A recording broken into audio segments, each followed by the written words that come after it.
Hello friends, आज की इस वीडियो में जस्ट 10 मिनट के अंदर आप सीखने वाले हैं कि किस तरह से बेसिकली हम मास्किंग करते हैं। तो बेसिक्स ऑफ मास्किंग की इस वीडियो में आपका स्वागत है। यहाँ मैं आपको क्विकली बता दूं कि आज की इस वीडियो में हम कवर करेंगे कि किस तरह से कोई एक इमेज को, जो जेपीजी इमेज है या पीएनजी इमेज है, उसको किस तरह से हम अलग अलग तरह की शेप्स के अंदर डालेंगे मास्किंग के थ्रू।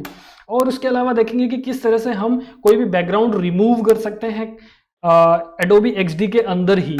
और उसके अलावा हम थोड़ा सा फन पार्ट भी देखेंगे कि किस तरह से टेक्स्ट के अंदर, फॉन्ट के अंदर हम लोग मास्किंग यूज करते हुए इमेजेस को मर्ज करेंगे और इस तरह का कुछ एक स्प्लैश टाइप की चीजें भी बनाएंगे। तो ये बेसिक्स है वीडियो, ये बेसिक वीडियो है। और नेक्स्ट 2 वीडियो और मास्किंग के बारे में आएगी। नेक्स्ट वाली वीडियो जो होगी वो होगी एडवांस मास्किंग के बारे में, और उसके नेक्स्ट वाली जो वीडियो होगी वो होगी मास्किंग को यूज करते हुए बहुत ही शानदार हम किस तरह से एनिमेशंस बनाएंगे। तो वो सभी वीडियोस आपने देखनी जरूरी होगी। तो चलिए सबसे पहले मैं आपको यहाँ दिखा देता हूँ कि किस तरह से हमने इमेजेस को अलग अलग शेप्स में डालते हैं। तो यहाँ पे मैं आपको बता दूं कि पहले आपने ये जानना जरूरी है कि मास्किंग होता क्या है। तो मास्किंग का मतलब है कि किसी चीज को हम किसी चीज से ढक दें, यानी किसी और चीज से ढक दें, और जितने जो शेप उस चीज की थी जिसके द्वारा हम ढक रहे हैं उतने एरिया में वो चीज नहीं दिखेगी।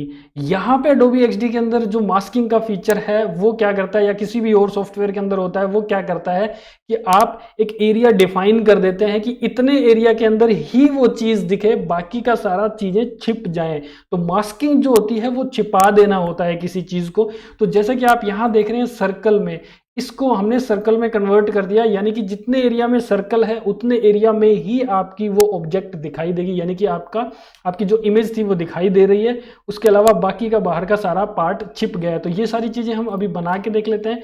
तो यहाँ पे मैं इसको कॉपी कर लेता हूँ, और आप जैसे कि ये इमेज देख रहे हैं, यहाँ पे ये वाली इमेज है, और इसको मान लेते हैं कि हम एक रेक्टेंगुलर शेप में कन्वर्ट करना है। मीन्स कि इस रेक्टेंगल के अंदर इस इमेज को डाल देना है, और बाकी की जो चीजें वो मास्क हो जाए, वो ना दिखे।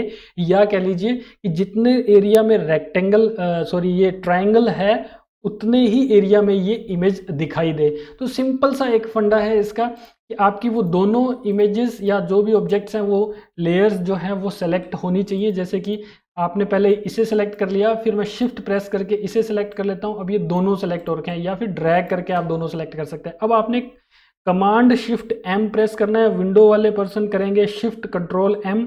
जैसे ही ये करेंगे एकदम से मास्किंग हो गई है, बाहर का एरिया सारा छिप गया है। वो है यहाँ पे लेकिन वो छिप गया है बिल्कुल। तो इस तरह से अगर डबल क्लिक करते हैं तो अगर आप देखें तो इस तरह को इसको इस तरह से मूव भी कर सकते हैं। तो ये यहाँ आ गया, फिर साइड में करेंगे, बाहर क्लिक करेंगे तो ये इस तरह से आ गया, या फिर अंदर जो हमने शेप ली थी उसको भी इधर उधर मूव किया जा सकता है इस तरह से। तो इसी तरह से हमने ये एक शेप और ये शेप को यूज किया। तो ये तो थी हमारी प्री डिफाइंड शेप, एक रेक्टेंगल ट्रायंगल ड्रॉ कर लिया था हमने। इसी तरह से अब हम क्या करने वाले हैं, ये जो है इसके ऊपर मैन्युअली हम ड्रॉ करेंगे कोई शेप। तो पेन टूल की हेल्प से आप मान लेते हैं कि हमने ये ऑरेंज और येलो वाला पार्ट ही इतना इतना रखना है, बाकी छिपाना है इस इमेज का, या कटिंग करनी है, या कह लीजिए कि बाकी का बैकग्राउंड रिमूव करना है।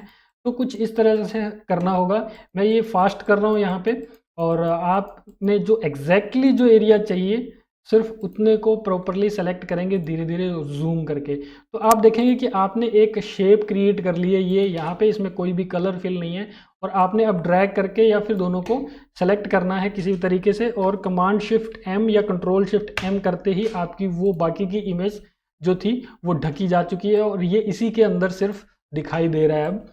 तो ये मास्किंग हो गई है एक तरह से। इसी वे को यूज करते हुए हमने इस कैमरा को भी कटिंग किया है। तो ये कैमरा ही है, इसके अलावा अगर कोई पर्सन है, ह्यूमन है, कोई और ऑब्जेक्ट है, कोई भी चीज़ है, तो उसका भी बैकग्राउंड हम रिमूव कर सकते हैं यहाँ पे। तो यहाँ पे रिमूव करने के लिए मैं अगेन क्विकली यहाँ पे ये एरिया सेलेक्ट कर लेता हूँ पेन टूल से। जैसा कि पेन टूल से अगर किसी ने फोटोशॉप चला के देखा है और फोटोशॉप में अगर इस तरह से क्रॉपिंग की है एरिया सेलेक्ट करते हुए पेन टूल से, तो ऑलमोस्ट वही वे रह जाता है इसमें। लेकिन इसमें इमेज एक्चुअल में कट नहीं होती है, जैसा कि आपने पिछली पेंटिंग वाली जो इमेज थी उसमें देखा था कि किस तरह से हमने उसकी क्रॉपिंग की है, कटिंग की है। तो उसी वे से हम यहाँ पे करने वाले हैं। कैमरे के पीछे बैकग्राउंड जो है वो रहेगा यहाँ पे, लेकिन वो हम छुपा देंगे मास्किंग से, और मास्किंग का मेन काम ही यही होता है कि मास्क कर देना, चीज़ों को छुपा देना। तो यहाँ पे इस तरह से हम लोग ये एरिया सेलेक्ट कर लिया, तो ये हमारी एक तरह से शेप बन गई है, आउटलाइन हमने सेलेक्ट कर ली है इस ऑब्जेक्ट की। और शिफ्ट के साथ इसको सेलेक्ट कर देता हूँ, कमांड शिफ्ट एम या कंट्रोल शिफ्ट एम के साथ जैसे ही प्रेस किया ये इसका एरिया जो है कटिंग हो गया। तो आप देख रहे हैं यहाँ पे थोड़ा थोड़ा बैकग्राउंड आ रहा है, ये आप आराम से टाइम लगा के इसको पेन टूल को यूज़ करते हुए अगर प्रॉपरली शेप आउटलाइन को सेलेक्ट करेंगे तो इस तरह से कटिंग हो जाएगी। तो नेक्स्ट आ जाते हैं हम लोग इस वाले पार्ट पे, जो कि एक फन पार्ट है। ये बेसिक सी वीडियो है, तो इसमें मैं ज़्यादा एडवांस लेके नहीं चल रहा हूँ, क्योंकि आज की इस वीडियो में बेसिकली आप चीज़ें क्या क्या होती है, यानी कि बेसिक्स ऑफ मास्किंग क्या है, वही मैं आपको यहाँ पे बता रहा हूँ। तो इसके लिए आपको बता दूँ कि एक टेक्स्ट लिया हमने इस तरह से, और कंट्रोल 8 या कमांड 8 प्रेस करने से ये जो टेक्स्ट था वो शेप में कन्वर्ट हो गया। डबल क्लिक करेंगे तो आपको दिखेगा, ये देखिए शेप में कन्वर्ट हो चुका है ये। तो ऐसा करने से पहले आप बैकअप रख लीजिए उसका एक टेक्स्ट में, क्योंकि जैसे ही आप इसको शेप में कन्वर्ट कर देते हैं तो अब आप इसमें कोई एडिटिंग नहीं कर सकते हैं, कोई स्पेलिंग चेंज करनी हो या ऐसा। चलिए, तो ये हमारा एक शेप अब बन चुकी है। अब ये टेक्स्ट नहीं रहा है, ये और शेप्स की तरह ही शेप्स है। अब मैंने ड्रैग किया, इसके ऊपर ड्रॉप किया, और इस तरह से ये इसके अंदर मास्किंग हो गई है हमारी। अब आपने क्या करना है, जो आप देख रहे हैं कि ये स्प्लैशेस कहाँ से आए हैं, तो ये मैंने डाउनलोड किया है फ्री पिक से। EPS डाउनलोड हुई थी मेरे पास, और जिन लोगों के पास अडोबी इलस्ट्रेटर नहीं है वो लोग क्या कर सकते हैं, EPS फाइल को स्केच में ओपन कर लीजिए, या फिर स्केच भी नहीं है तो आप photopea.com जो वेबसाइट है उस पर कर लीजिए। उसको यूज़ करने का तरीका भी मैंने एक अलग वीडियो में बताया था। तो वहाँ पे जाके आप इसको SVG में कन्वर्ट कर सकते हैं, और SVG को यहाँ ओपन करेंगे तो यहाँ ध्यान रखना है आपने, ऐसी कोई भी PNG इमेज या JPG इमेज मिल गई तो उसमें ये जो ट्रिक है वो काम नहीं करेगी। आपको ये शेप चाहिए, एक्चुअल शेप होनी चाहिए, ये देखिए इस तरह से। तो यहाँ पे मैं इसे अभी सेलेक्ट कर लेता हूँ, कॉपी करता हूँ, और यहाँ पे इसके ऊपर पेस्ट कर देता हूँ। अभी आप देखेंगे कि ये ब्लैक कलर का यहाँ पे एक जो शेप है वो यहाँ आ गई है। इसी की मैं अगेन कॉपी कर लेता हूँ एक,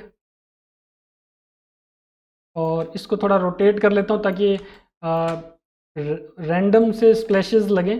और यहाँ पे भी मैं इसको थोड़ा रोटेट कर लेता हूँ, फ्लिप कर देता हूँ थोड़ा बहुत।